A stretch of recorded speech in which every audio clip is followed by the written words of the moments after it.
Hello guys, welcome back. So दोस्तों, इस video के अंदर हम लोग एक और भी बहुत इंपॉर्टेंट टॉपिक को डिस्कस करने जा रहे हैं इनोवेशन एंड एंटरप्रेन्योरशिप के सीरीज में। जैसा आप अपने स्क्रीन के सामने देख पा रहे हो, टॉपिक का नाम है कॉमन मिस्टेक्स इन एंटरप्रेन्योरशिप। देखो, जब भी एंटरप्रेन्योरशिप का मतलब जब भी मैं एंटरप्रेन्योर और एंटरप्रेन्योरशिप की बात करता हूँ तो किसी भी इनोवेटिव आइडिया के साथ में बिजनेस को स्टार्ट करना, देन चीज़ों को प्रॉपरली मैनेज करना, ऑर्गेनाइज करना, देन उसके बाद में बिजनेस रिलेटेड एक्टिविटीज़ को परफॉर्म करना ही एंटरप्रेन्योरशिप कहलाता है। ठीक है, जैसा कि सभी लोगों को पता है। अभी हम बात करेंगे कि कौन कौन सी ऐसी कॉमन मिस्टेक्स हैं जो कि एंटरप्रेन्योर्स के द्वारा कर दी जाती हैं, जिसकी वजह से जो बिजनेस होता है वो पूरा लॉस में चला जाता है। कई बार जो भी पूरा बिजनेस प्लान होता है वो फ्लॉप हो जाता है। ठीक है, ये चीज़ों को जब भी कोई भी स्टार्टअप करता है, जैसे कि किसी भी ने भी, जैसे सपोज दैट कि मैं कोई भी बिजनेस को स्टार्टअप करने जा रहा हूँ, किसी भी इनोवेटिव आइडिया के साथ में मैं कोई भी बिजनेस का स्टार्टअप करने जा रहा हूँ, तो मुझे बहुत सारी चीज़ें पता होनी चाहिए। ठीक है, तभी मैं जो भी बिजनेस है उसमें अच्छा परफॉर्म कर पाऊंगा। अगर मैं इन सारी मिस्टेक्स को कर दूंगा जो कि यहाँ पर अभी मैं बताने जा रहा हूँ, इन सभी मिस्टेक्स में से अगर किसी भी मिस्टेक को मैं कर दूंगा तो इसकी वजह से मुझे बहुत बड़ा नुकसान हो सकता है, मेरा लॉस हो सकता है, या फिर कभी कदार तो ऐसा भी होता है सिचुएशन कि बिजनेस ही पूरा फ्लॉप हो जाए। आप बहुत ज़्यादा देखते होंगे कि किसी ने किसी भी बिजनेस को स्टार्ट किया, उसके बाद में कुछ दिन तक तो वो लोग बहुत ज़्यादा एक्साइटेड रहे, बहुत ज़्यादा उसमें एनर्जी के साथ में सब लोगों ने काम किया, बट बहुत ही जल्दी उनका बिजनेस क्या हो गया, फ्लॉप हो गया, ठप पड़ गया, है ना। तो आप भी देखो, जैसे कि बहुत सारे ऐसे सिम आए हैं ना, जैसे यूनिनॉर था पहले, एक टेलीनॉर आता था, हच का फ़ोन आता था। ये सारे जितने भी मार्केट के अंदर जितने भी इस तरीके के प्रोडक्ट्स थे वो आए, और आकर के आज क्या है, उनकी कीमत वो फ्लॉप हो चुके हैं, मार्केट में उनका नाम निशान भी नहीं है ना। ये सब क्या है, यानी कि ये सभी ऐसे मिस्टेक्स, ये एंटरप्रेन्योर्स तो थे, बट इन लोगों ने कोई ऐसी मिस्टेक करी होगी जिसकी वजह से आज इन प्रोडक्ट का और इन एंटरप्रेन्योर्स का कोई भी एग्जिस्टेंस नहीं है। वहीं पर अगर हम कुछ और भी प्रोडक्ट्स की बात करें, जैसे कि कुछ और इम्पॉर्टेंट, जैसे जो भी अपने आसपास हम चीज़ों को देखते हैं, जैसे लेनोवो देख लो, कितना पुराना ब्रांड है ना, कितना पुराना लाइक कितनी पुरानी कंपनी है। तो कितने ये मार्केट को एनालाइज कर रहा है, मार्केट के हिसाब से चल रहा है, जो भी टेक्नोलॉजी नए नए चेंजेस आ रहे हैं इन सभी चीज़ों के साथ में चल रहा है। तो लेनोवो अभी तक मार्केट के अंदर बना हुआ है। इसके अच्छे खासे, यानी जितने भी लैपटॉप्स होते हैं, इसके अच्छी खासी इसकी मैन्युफैक्चरिंग होती है, लोग उसको खरीदते भी हैं और जो कस्टमर्स होते हैं वो भी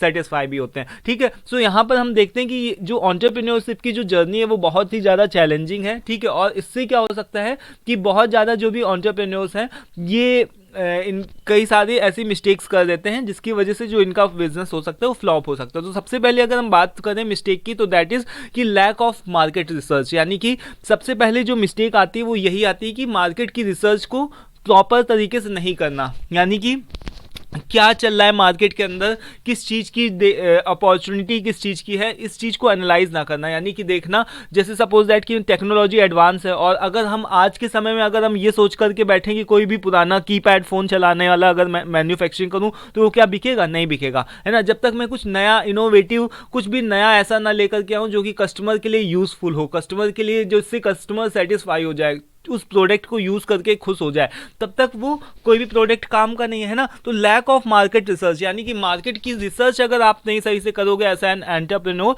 तो फिर क्या होगा कि आपका बिजनेस लॉस में जा सकता है। तो यानी कि मिस्टेक आप क्या कर रहे हो कि पूरी मार्केट का रिसर्च नहीं देख रहे हो, ना अपनी टारगेट ऑडियंस को देख रहे हो। ठीक है, बिजनेस आपने केवल स्टार्ट कर दिया बिना सोचे समझे कि हाँ मैं केवल बिजनेस करूंगा। ठीक है, बाद में इसका इम्पैक्ट क्या पड़ा कि इससे इम्पैक्ट यही पड़ा कि आपका जो भी, आपकी जो सर्विस है या फिर आप जो भी प्रोडक्ट बेच रहे हो उसको फेलर, यानी कि वो आपका सारी की सारी जो भी बिजनेस है वो फ्लॉप हो गया। ठीक है, देन सेकंड नंबर पे क्या आता है कि इग्नोरिंग कस्टमर्स फीडबैक। ठीक है, कई बार बिजनेस के जो भी आइडिया लेकर के जो भी बहुत बड़े बड़े एंटरप्रेन्योर्स होते हैं, बहुत बड़ी बातें करते हैं, तो कई बार ऐसा होता है कि वो लोग क्या करते हैं कि अपने बिजनेस में इतने ज़्यादा वो लोग इतना ज़्यादा कि अपने आइडिया के ऊपर इतना ज़्यादा उनको ओवर कॉन्फिडेंस होता है कि कस्टमर के फीडबैक को वो लोग इग्नोर करते जाते हैं। लाइक ये इग्नोर करने का मतलब कि कस्टमर क्या सोच रहा है उसको एम्पैथाइज करना, कस्टमर को एम्पैथाइज नहीं करते हैं, और वो लोग कस्टमर के फीडबैक को इग्नोर करते हैं। यानी कि कस्टमर अगर कोई भी खराब फीडबैक दे रहा है तो उसको वो लोग इग्नोर करेंगे।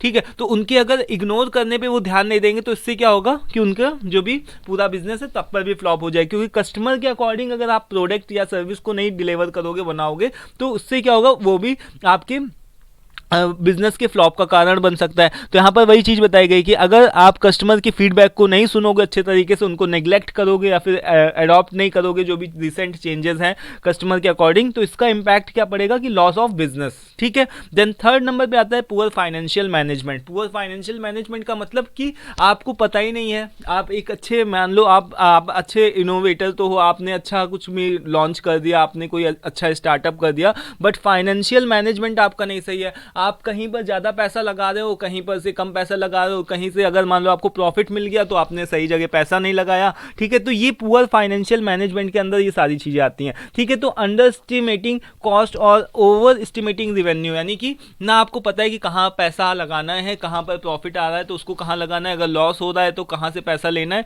ये सारी चीज़ें। या फिर कई बार क्या करते हैं जो भी एंटरप्रेन्योर्स होते हैं या फिर कोई भी जो भी स्टार्टअप करते हैं, बिजनेसमैन क्या करते हैं, बहुत ज़्यादा ऐसी जगहों से पैसा ले लेते हैं जहाँ पर उनको बहुत ज़्यादा इंटरेस्ट रेट पे करना पड़ता है, तो पर भी उनका बिजनेस लॉस में चला जाता है। ठीक है, कि पता चलता है कि वो अपना जो भी सारा जीवन है वो बिजनेस को पे में ही, ईएमआईज वगैरह पे करने में ही निकाल दिया। ठीक है, देन इम्पैक्ट इसका क्या पड़ा कि कैश फ्लो इश्यूज और अदर बिजनेस फेल हो गया। ठीक है, तो ये भी। देन इसके बाद में थर्ड नंबर पे कि hiring the wrong team. Hiring the wrong team, क्योंकि अगर सही पर्सन अगर आप नहीं हायर करोगे तो क्या पता कि आपका बिजनेस वही लेकर के चला जाए। ठीक है, तो एक सही कैंडिडेट को चूज करना, सही एम्प्लॉयर, सही मैनेजर, सही सुपरवाइजर को चूज करना भी बहुत ज़्यादा इंपॉर्टेंट होता है। सो building a team without considering skills, culture fit और शेडेड वर्जन। केवल हम लोगों को केवल भर रहे हैं अपनी कंपनी में, ठीक है, उनकी ना स्किल्स देख रहे हैं ना उनकी पढ़ाई देख रहे हैं, ये सारी चीज़ें बिना देखे ही हम लोगों को केवल हायर करते जा रहे हैं। इसका इम्पैक्ट ये पड़ा कि इनइफिशियंसी यानी इफेक्टिवनेस और इफिशियंसी में कमी आ गई,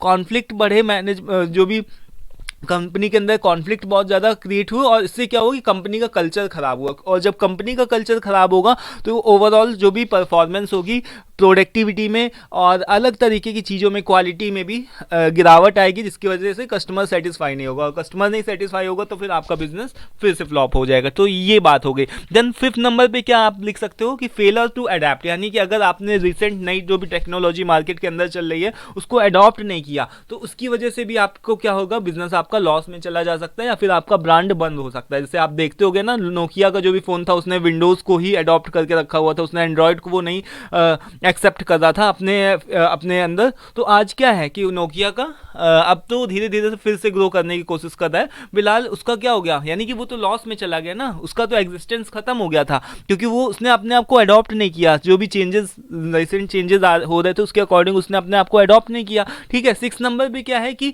ignoring legal and regulatory considerations. कई बार जो भी एंटरप्रेन्योर्स होते हैं वो क्या करते हैं कि ऐसे इलीगल कामों को करने लगते हैं, लाइक कि इलीगल तरीके से कहीं से पैसा ले लिया, फिर कहीं पर इंफ्रास्ट्रक्चर है या फिर कोई भी बिल्डिंग है इलीगल तरीके से कहीं पर भी बना करके केवल अपने प्रोडक्ट्स को बेचने लगे। इससे वजह से क्या है कि गवर्नमेंट ने कोई ऐसी पॉलिसी निकाल दिया, फिर कुछ भी निकाल दिया, तो इसकी वजह से उनकी रेपुटेशन में भी डैमेज आएगा, इसके साथ ही कंपनी भी खत्म हो जाएगी। ठीक है, खत्म। सो ये क्या मतलब हुआ कि यहाँ पर कुछ एक यहाँ पर रीजंस बताए गए हैं कि क्यों बिजनेस, जो भी नए नए बिजनेस जो भी आजकल मार्केट में आ रहे हैं, जो नए एंटरप्रेन्योर्स मार्केट में आ रहे हैं, तो वो कौन से ऐसे गलतियां करते हैं, कौन सी कॉमन मिस्टेक्स करते हैं जिसकी वजह से उनके बिजनेस जो भी है, जो उनका जो भी स्टार्टअप हो वो क्यों लॉस में चला जाता है। तो ये सारे यहाँ पर कुछ एक पॉइंट्स मैंने आप लोगों को साथ में डिस्कस किए। आई होप कि सारी चीज़ें आपको क्लियर होंगी। ठीक है, आई होप कि सारी चीज़ें क्लियर होंगी। नेक्स्ट वीडियो में दोस्तों हम लोग डिस्कस करेंगे वुमेन एंटरप्रेन्योर्स के बारे में। सो आज के इस वीडियो में इतना ही, मिलते हैं नेक्स्ट वीडियो में। Till then take care, thank you and